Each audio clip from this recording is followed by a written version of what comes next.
Today's case is pretty frightening because it displays how vulnerable we are to violence as women, even when we're in positions of power and strength in society. This is the murder of Katherine Campbell. Catherine Ann Campbell was born January 15th, 1979, at the Aberdeen Hospital in New Glasgow, Nova Scotia, to her parents Dwight and Susan. She had a sister named Amy and a brother named Jarrett. She was really creative as a kid, and just really nothing ever stopped her from doing things. She set up her own ice cream cart once when she was 8. She got her supply by phoning an ice cream company, and arranged it all on her own. And as Catherine grew, she did everything she did with a passion. She was described by family and friends with the words simply like no other. And she worked at the Stellarton Fire Department as a volunteer member for 10 years, which takes courage and strength. And the chief said of Catherine, she was always the one that was right in the middle of the action and really digging and going. She was a good gal. And then she then worked as a compassionate and dedicated police officer with the Truro Police Service, where she had been for 6 years by 2015. She was a police officer, a daughter, a sister, an aunt, and she knew when to be loving and caring and when to be like tough and fearless. Her Aunt Mandy said that if she set herself a goal, she accomplished it.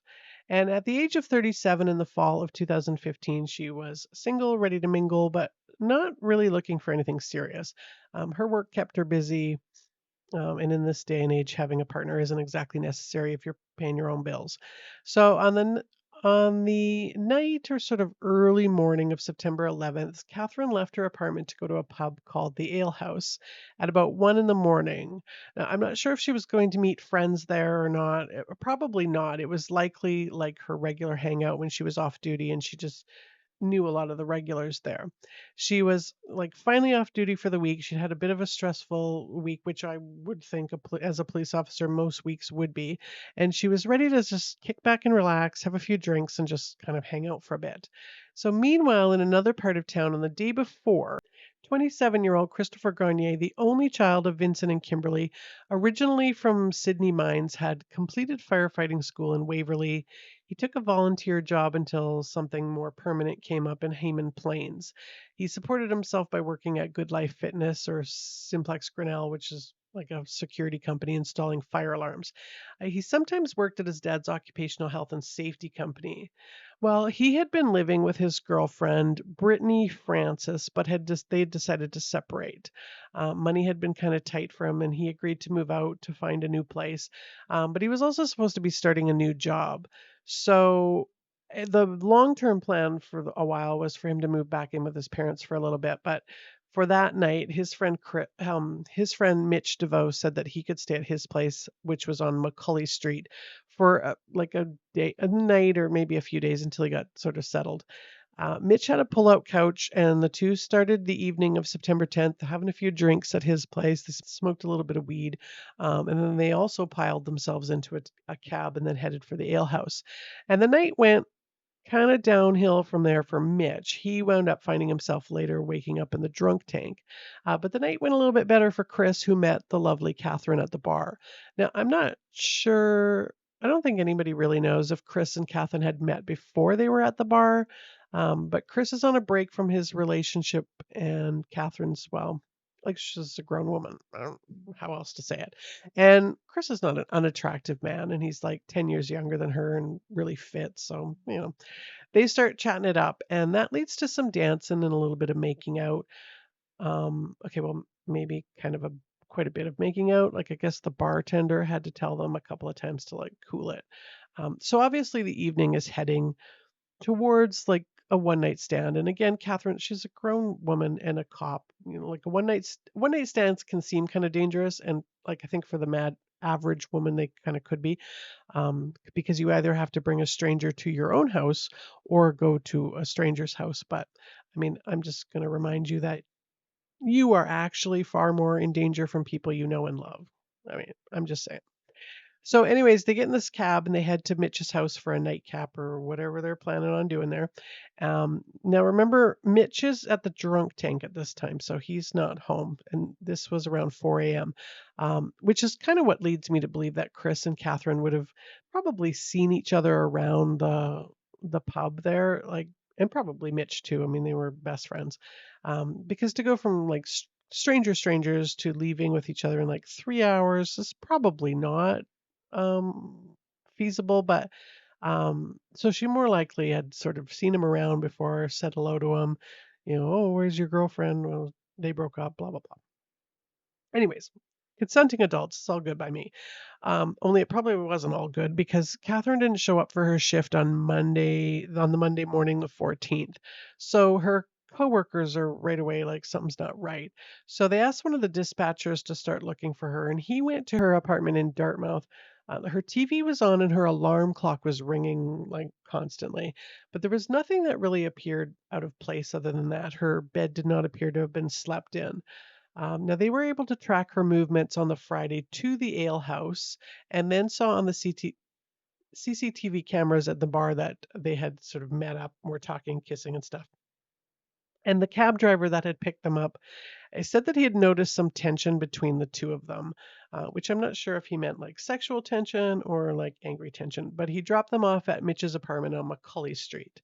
So they start looking at the CCTV cameras around that building. And the two had been dropped off by the cab at 4:28 a.m. and then they went inside the building. 43 minutes later, so not a lot of time, Chris comes out of the building, wheels one of those like large green recycling bins inside the door, like inside, like sort of the door and then inside the place. And the bin appears to be empty. He's moving it and wheeling along without any real effort. He comes back out later and is wheeling it again. Now he's just in a pair of shorts and his bare feet. This time the bin, of course, appears to be heavy, and there are a couple of black garbage bags sticking out of the top of it. So officers kind of like their hearts sink at that moment.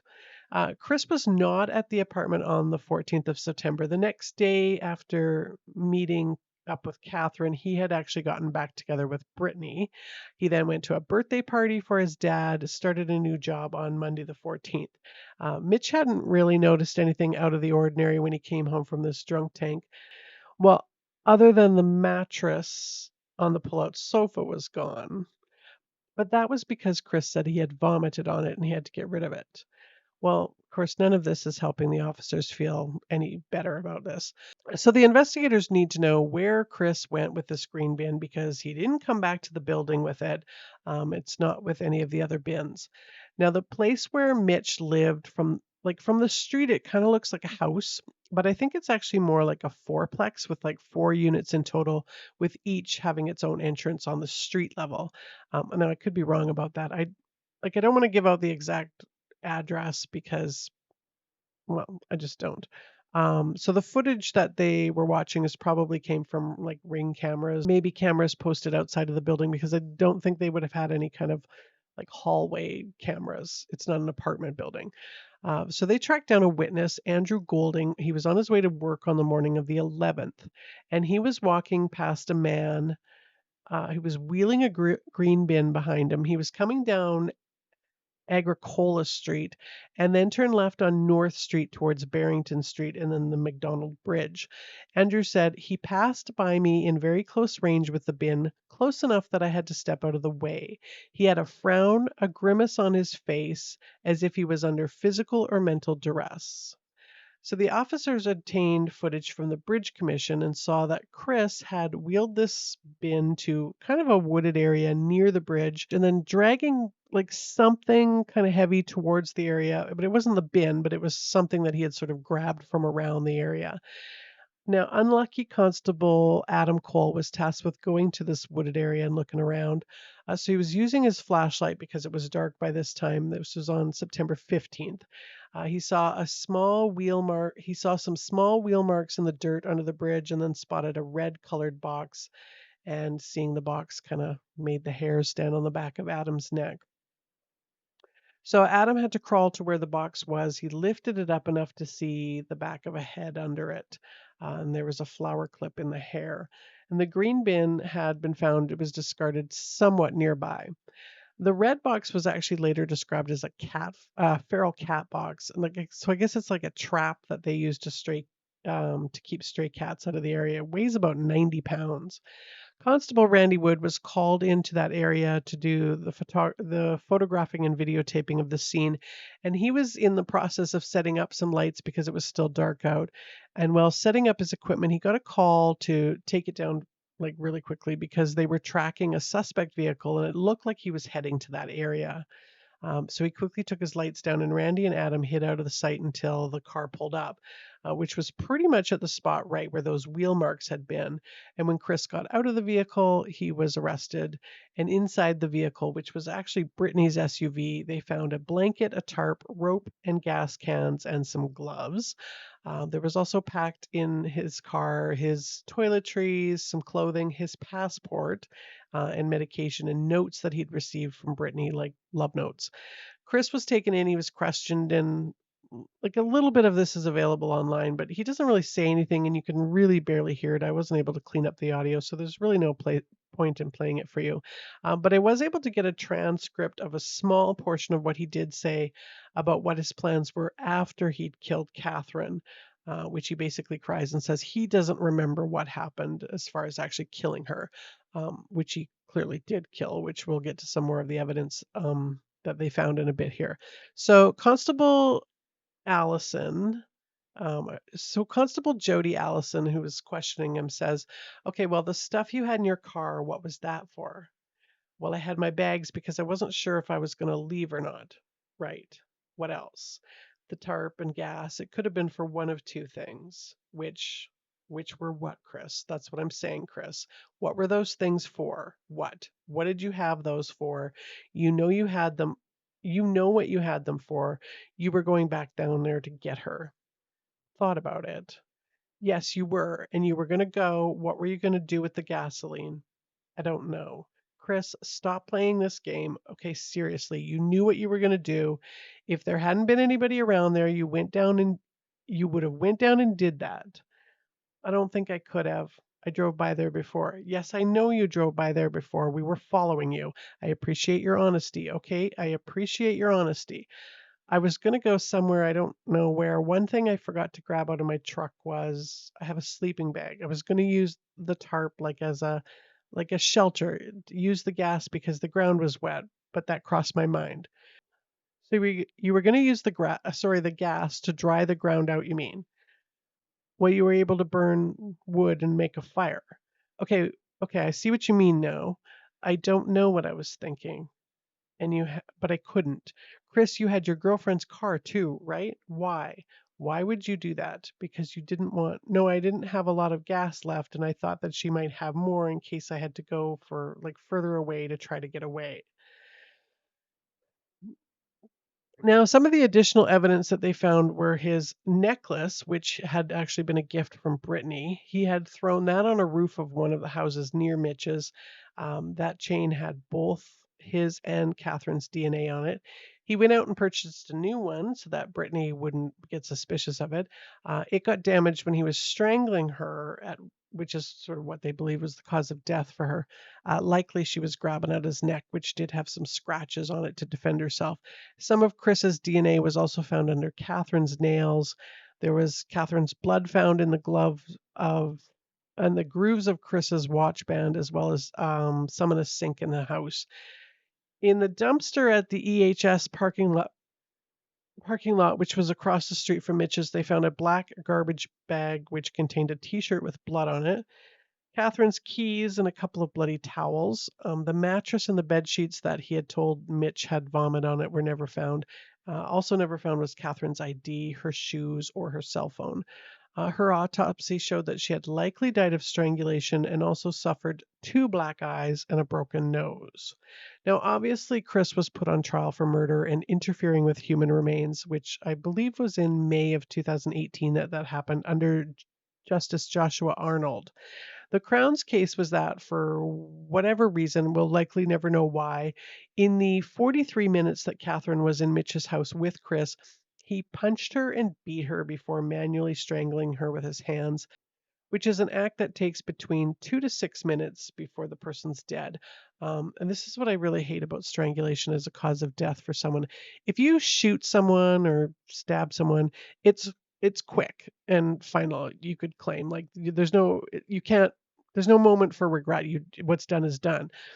Um, like you can't claim like you can claim I don't know what I was thinking when the gun just went off or whatever, and it's too late to take it back. The damage is done. But when you put your hands on someone's neck and put pressure there, it takes a while. Like it's not like in the movies or the TV. It takes continued and hard pressure for like 2 to 6 minutes.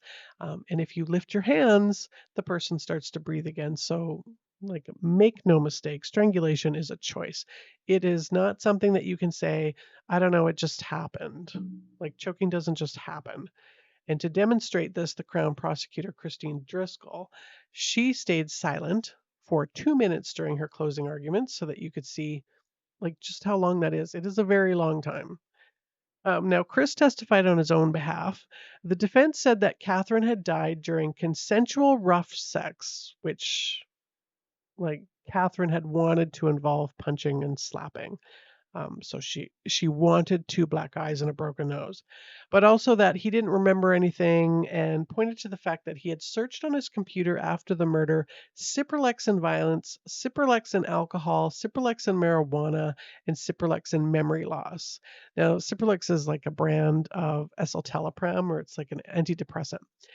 They said he had acute stress disorder over his recent breakup and then PTSD and was basically insane at the time, running on automatism, that not in control of your own actions thing that the defense attorneys like to use. Now, this is the story of what he claims happened.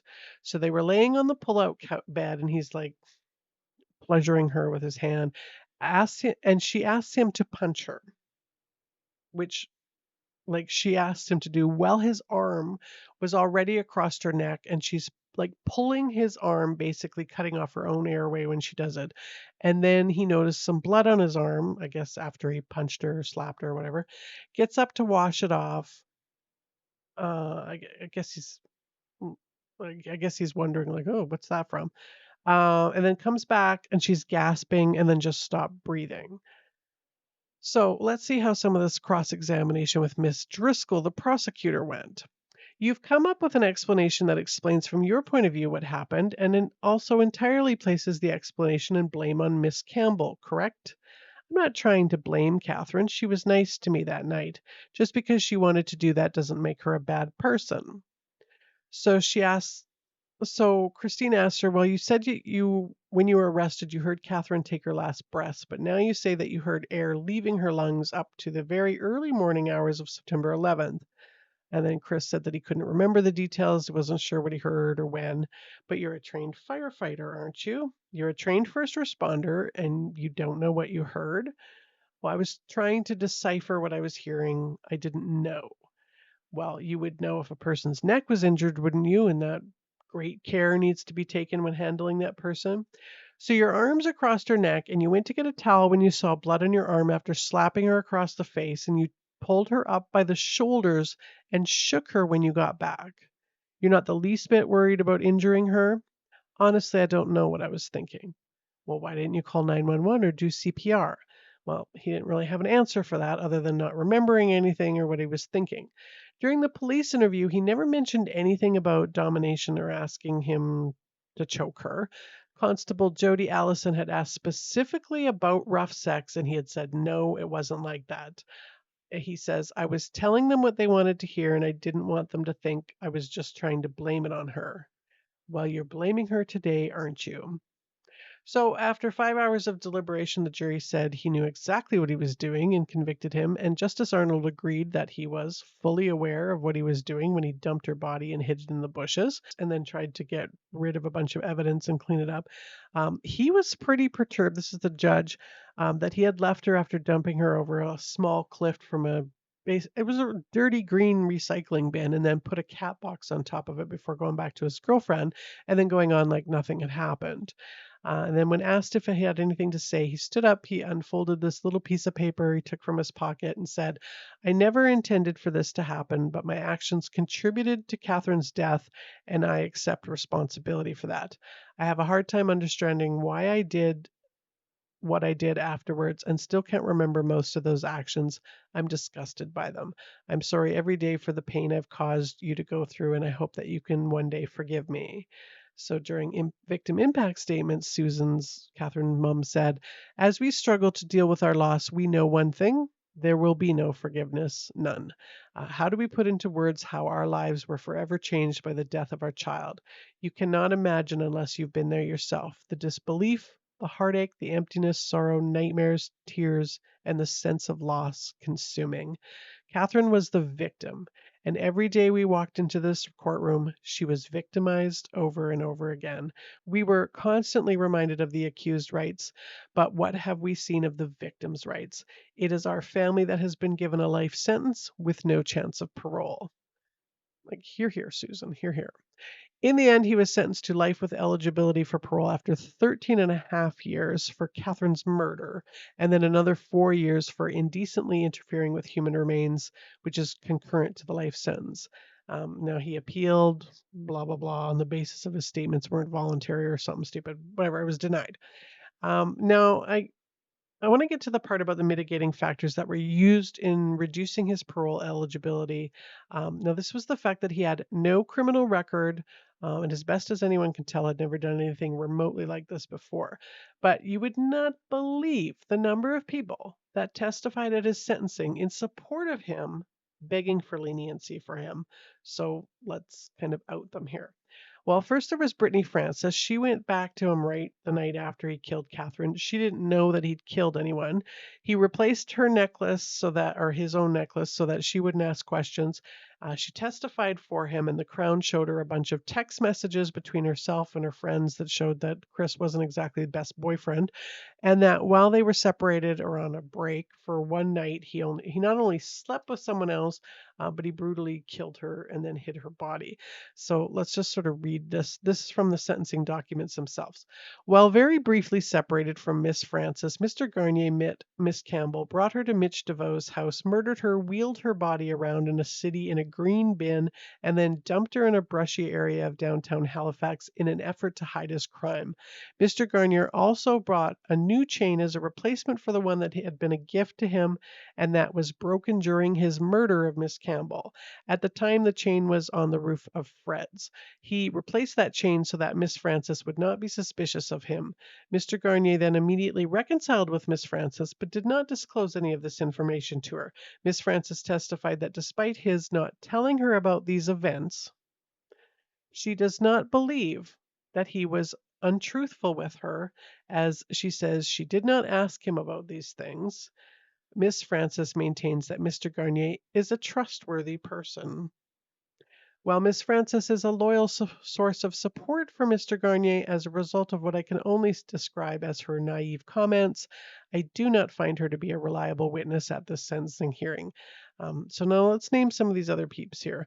Now, again, this is straight from the court documents. Now, we'll give them credit for anyone that's like direct family members, because family, I mean, they say nice things about you even if you do kill people.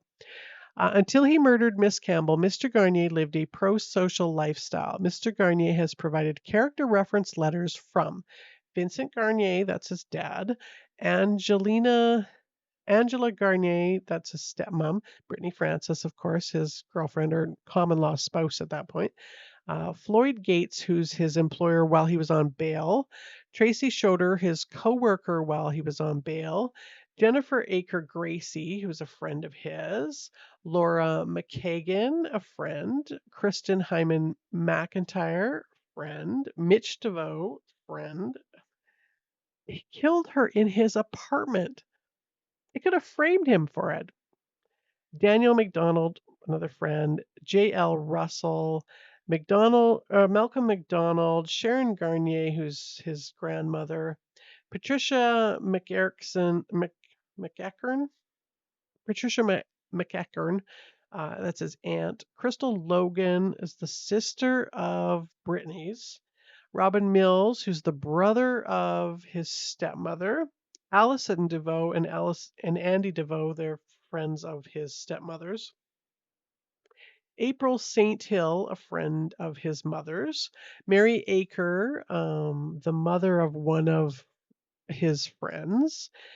Diane Harrison Slack, who's a friend of the family. Trevor Morin and Carol Morin, friends of the family. Paula Francis, who's the mother of Chris's, or mother of Brittany's, yeah, Brittany's mom. Paula Francis, who's Brittany's mom.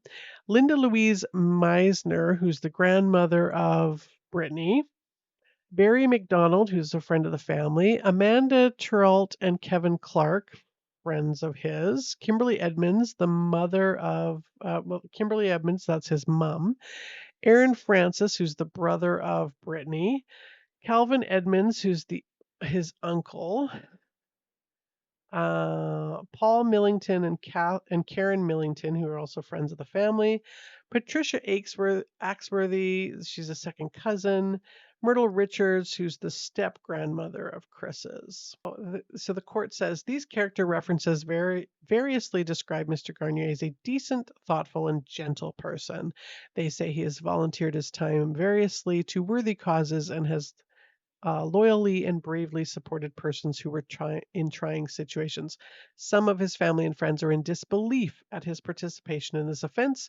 Some dispute the jury's verdict, and many request leniency on behalf of Mr. Garnier. I have a lot of friends too. I'm pretty sure they would throw me to the wolves if I ever killed someone. And just so my friends know, I love you like milk chocolate, but if you kill someone, I'm testifying against you. And that was the murder of Katherine Campbell. And again, the part that really bugs me is that Katherine was a woman. She was tough. She was trained in self defense. She was completely independent, capable of taking care of herself. And she was still victimized and like still vulnerable, still found herself defenseless. And dude, like, what the fudge crackers? Like, what could she have possibly said to you for you to strangle and punch her like a cop in like 43 minutes? Like, how completely terrifying that a guy with no red flags, I guess, based on his friends, can just snap like that. And not just snap, but continually put pressure on a woman's neck for 2 to 6 minutes without letting up, without realizing that you're making a colossal mistake. Anyways, I'm going to be back again next week with another case. In the meantime, you know what to do with your rate reviews and all that stuff. And as always, thank you so much for listening and for watching.